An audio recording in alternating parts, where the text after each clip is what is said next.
Good morning and welcome back to Sew Grown Cook. Well, it's morning here. I don't know what time it is by the time you watch this, but I'm having my first cup of coffee of the day. I fed the cats and the dogs, and so now I'm doing a quick video on seed storage, sorting, what to do if you have too many seeds, what to do if you have too few seeds, and how to test for germination. So how do you know if your seeds are still fresh and suitable for planting? Well, I generally will use seeds that are a year old, regardless of the variety, okay? So I don't throw things away just because it's 2024 and the use by date or the plant by date is 2023. Generally, if they're stored well and they have especially if they have an inner foil packet, they should be good for another year. Generally speaking, certain seeds keep better than others. For example, tomato seeds or tomato seeds, depending on where you come from. I had a packet that was 11 years old. I was going to throw it away. Obviously, that is a very old packet of seeds, but I decided because it was a variety I really liked, I would just plant all the seeds into a pot and see what came up.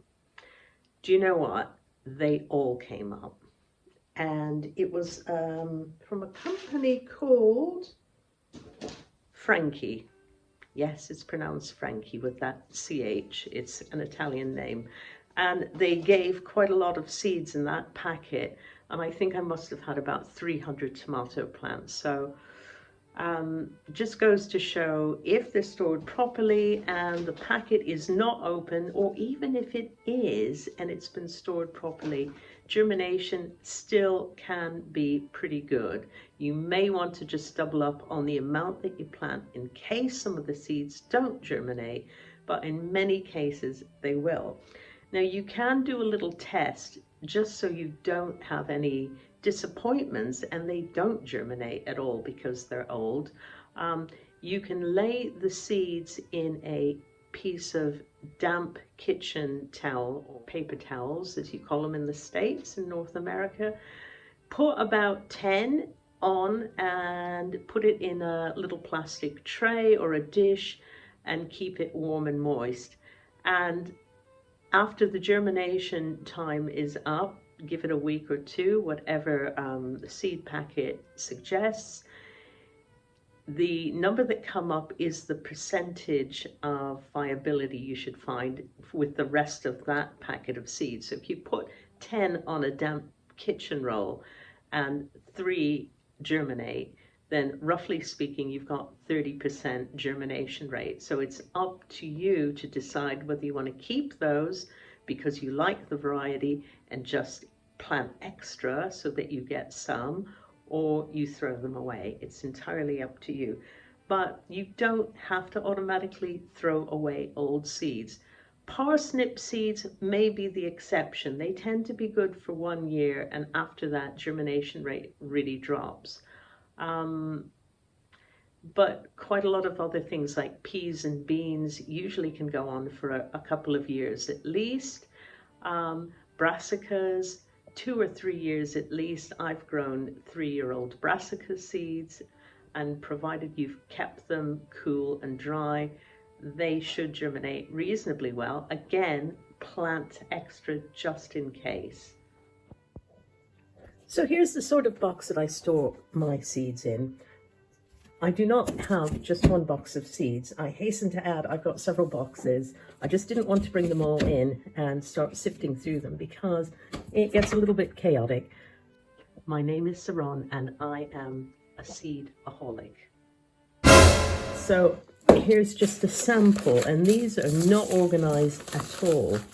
Okay, the sort of box I've got has got a tight-fitting lid with clips on the end, in theory, to make it airtight. Okay, whoop, that one just dropped off, but I can fit that back on. Seeds should be stored in a cool, dry place. I keep mine stored in a very cool room of the house, and I try to regulate the moisture by putting folded up paper or kitchen towels underneath to absorb any moisture, which I periodically take out. Or you can get some silicone beads off the internet which absorb the moisture. It is important not to let your seeds get damp. But in a lot of commercial seeds, they're stored not just loose in a paper packet, but in an inner foil packet, which does offer them additional protection, packets like this. Okay, so I tend to categorize my seeds into 4 different groups. I have got my stems, vegetables, things like celery, where you're growing it mainly for the stems. You might use the leaves as well. I've got my root crops, where generally you've got to pull it out in order to use it. So things like salsify, beetroot, carrots, radishes, even kohlrabi, which technically isn't a root crop because it's a swollen stem, but you do have to lift the whole plant out in order to harvest it and prepare it and eat it. So I'm putting it in the root category. Okay, so we put all those together. We've got our leafy veg. So anything, and this is not a complete set, but this is just giving you an idea. You've got some watercress and spinach, cauliflower, cabbage. This would include spinach and chard. So things that you grow for the leaves mainly. I'm thinking cauliflower should be in a separate category, really. You could just pick some of the leaves off your cabbage and keep it growing, as long as you don't harvest the middle bit straight away. So this is one of these in-between kind of veg as well. But certainly things like lettuce, oriental greens and things where you can cut and come again. Okay. And finally, we have the fruiting veg. Now, fruiting, I don't mean as in apples and oranges. I mean things that you harvest that contain the seeds, okay? So, for example, peas and beans, they are actually the seeds of the plant, and the bit that you harvest is the bit that would be coming off the plant anyway in order for it to propagate and grow again. So fruiting plants, they include things like aubergine or eggplants, corn on the cob, peppers, tomatoes, beans, peas, cucumbers. Oh, if you can think of any more that I have forgotten, put them in the comment section below. Okay, so what do you do if you have too many seeds? Don't throw them away. Swap them. Attend a local seed swap. They tend to start cropping up now in February, March, depending on where you live. Obviously, in the Southern Hemisphere, that may be different. We are going to be running one in early March here in Wales, near Lampeter. And we tend to get people to come in with their surplus seeds, commercial or home saved seeds, bring them all in, swap them for things that you want, shift the ones that are surplus to requirement. You're helping other people kind of increase their stock of seeds and the variety that they've got.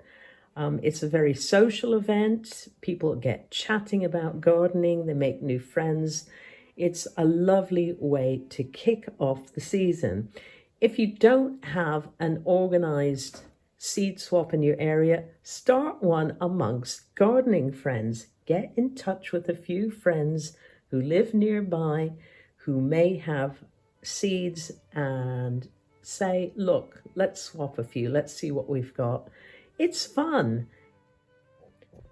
So what do you do if you've got too few seeds? Well, you can still attend a seed swap.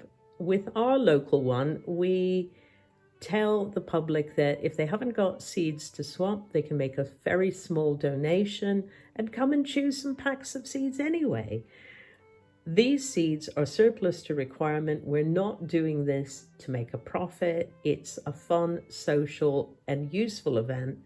So get involved in any way you can. There are a lot of online companies, at least here in the UK, who sell smaller packets of seeds for very cheap prices. You know, you just pay, I don't know, there's a couple of places. Bargain Seeds is one, JustSeed is another.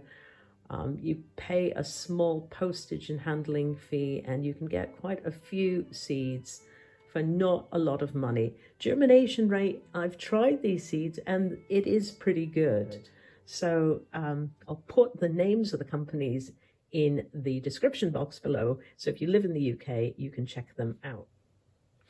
Also, you can check out some of the bigger seed companies who do special offers for a limited time, often to kick off the season, sort of January, February time.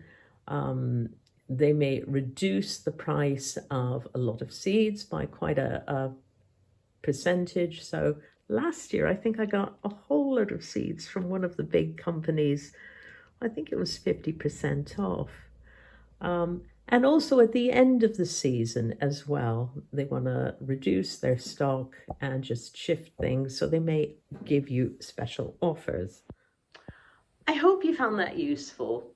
Let me know in the comment section below what you do with your seeds if you've got too many. If you do, check for germination rate and where you get your seeds from and what you do when you've got too many or too few. Be very interested to know how other people deal with the seed situation. Also, how you sort them. Do you sort them like I do, or do you put them in special folders or files? I'd really be interested to know. Once again, thank you for watching Sow, Grow and Cook, and we'll see you next time. Bye for now.